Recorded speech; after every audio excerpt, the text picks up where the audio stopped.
એના માટે જે રણનીતિ છે એ આપણે જે પહેલાં ચર્ચા કરીએ એ રીતે કે ટ્રાન્સપેરન્ટ રીતે, પારદર્શક રીતે ટેકનોલોજીનો ઉપયોગ કરીને એમની સાથે ડાયરેક્ટ સીધો સંપર્ક બરાબર છે, એ ખૂબ જરૂરી છે. બરાબર.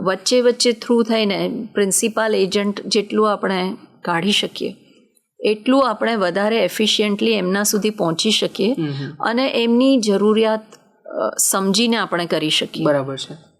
ત્યાં અમે એક સેન્ટ્રલ બેંક ડિજિટલ કરન્સી આધારિત જે પબ્લિક ડિસ્ટ્રીબ્યુશન સિસ્ટમ લાગુ કરી એનો પાયલટ લોન્ચ કર્યો ઓનરેબલ યુનિયન હોમ મિનિસ્ટરે.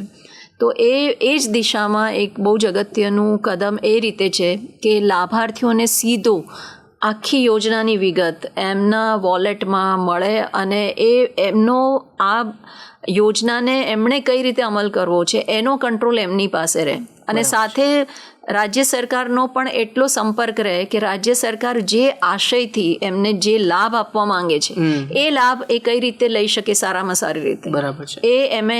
એ રિમોટ કંટ્રોલ અમે એમના હાથમાં આપ્યો. બરાબર છે. તો આઈ થિંક આ એક બેસ્ટ વે છે. જી.